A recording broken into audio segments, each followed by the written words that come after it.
Hey, so I'm going to say something that might feel a little bit disruptive at first. I don't believe in the one. And I think that belief in the one, more than almost anything else, is quietly making Christian dating more anxious, more passive, and more confusing than it needs to be.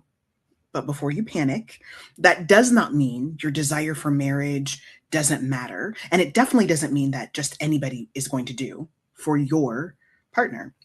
What I want to do in this video is help you hold something more true, more grounded, and honestly, more freeing than the idea of the one. Before we even talk about dating frameworks or theology, which are two of my favorite topics, we need to start here. You, my friend, are not the problem. You are not behind, you're not disqualified, and you're not waiting to become someone worthy of love. I think a lot of Christian singles are quietly carrying that belief. This belief that if I were more healed, more disciplined, if I were less sensitive, if I were more godly, more attractive, then this would be working. And I just want to interrupt that for a second.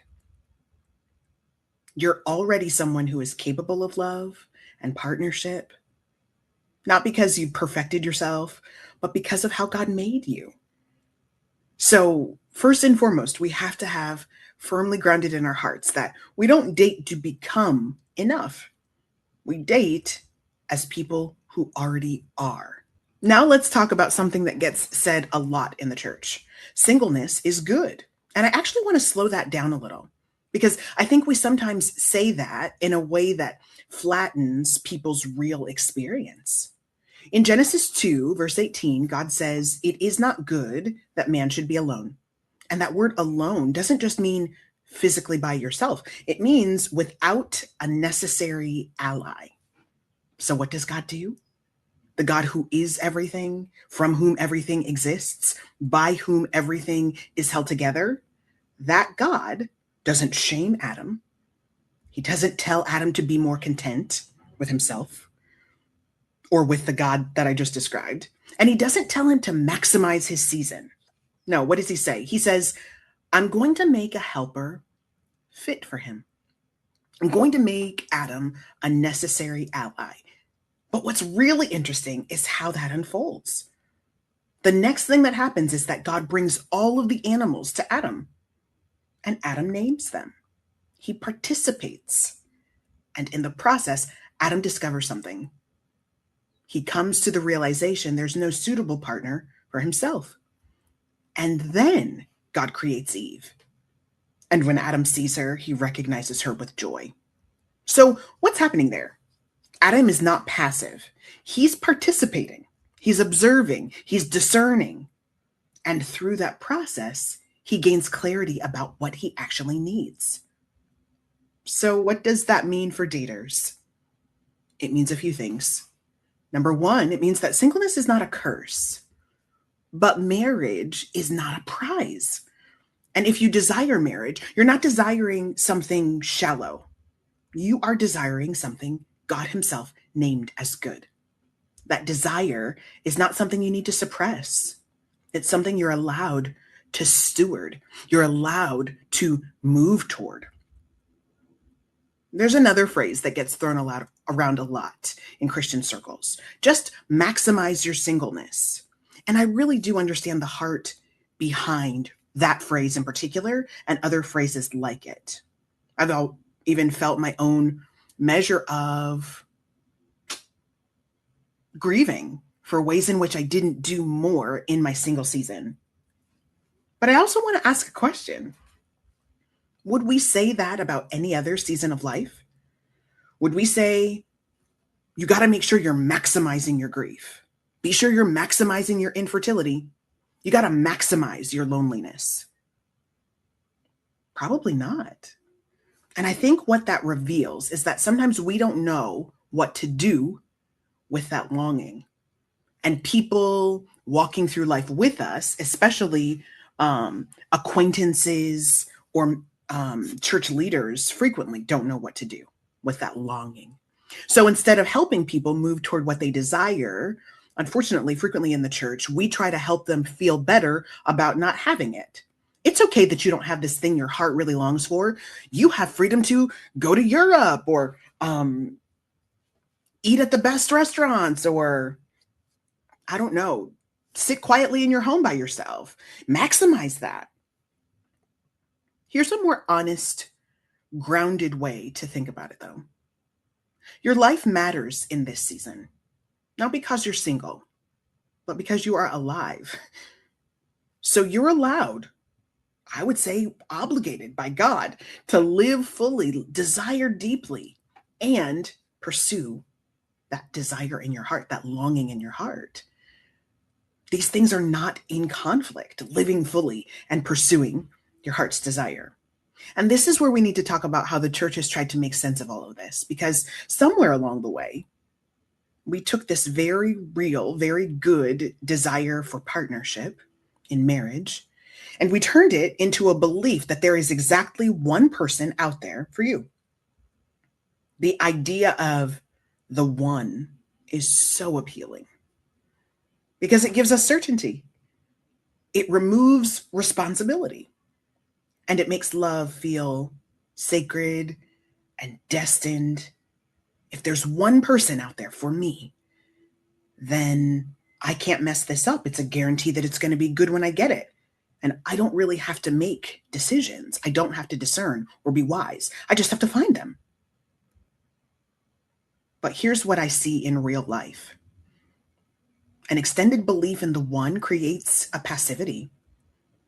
People wait instead of participating. It creates anxiety.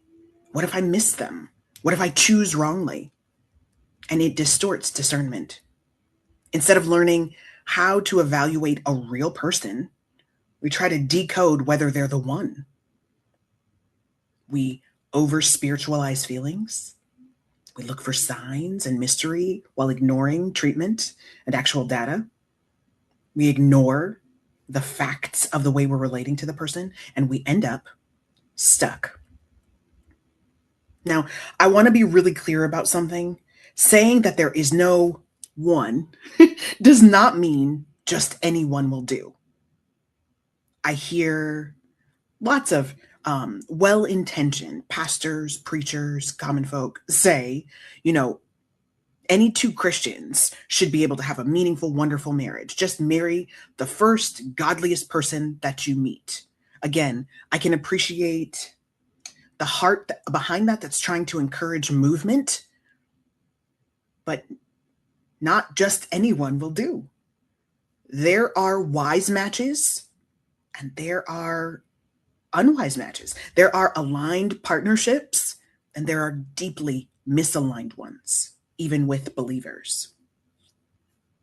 What actually matters is what I'm going to call alignment. I'm not saying I coined that word by any stretch, but I'm calling what we're talking about in this sense alignment. And this is where I think we need better language. For me, in my programs, I teach this through what I call the 4 C's: character, compatibility, capacity, and calling. And calling is the one that I think gets missed the most, because two people can both love Jesus deeply and really and still build completely incompatible lives. They can have different visions of how they spend their time, how they use their money, how they engage their faith, what kind of life they actually are trying to build. Marriage works best not when two people are magically meant to be, but when two people are meaningfully aligned. And this is going to look different in different stages of singleness. The 18-year-old single who identifies meaningful alignment with a partner and decides for marriage that's a vastly different decision-making process and has different repercussions than the 38-year-old single who is discerning alignment. I don't know that one is better than the other, but it feels really important to articulate your alignment decisions are going to be different at different seasons of life with different levels of self-knowledge and self-awareness And that doesn't mean marriages made early are disastrous and marriages made later are better. But we do need to be clear on what kind of decision you're making in a different stage and what kind of supports your relationship will need regardless of when you make the decision to marry. Okay, so if there's no one, then what are we doing? Dating is not about finding certainty. It's about learning how to choose wisely. And that looks like pray, act, observe, discern, adjust over and over again. I think one of the biggest fears people have when they hear this is, but what if I choose wrong? And I just want to say gently, you are not one decision away from ruining everything. And God is not sitting back waiting for you to mess this up. He is with you in it, in your learning, in your dating, in your uncertainty. And what he's inviting you into is not perfect decision making. It's growing in wisdom. It's learning how to pay attention, learning how to discern, learning how to choose well over time. And that is something you can actually get better at. So if you've felt stuck or confused or like you don't trust yourself in dating, you're not broken. You just haven't been taught how to do this yet. And that's something we can change. If that's something you want help with now, you can book a call with me below or just subscribe. I teach this here regularly. I can't wait to see you next time.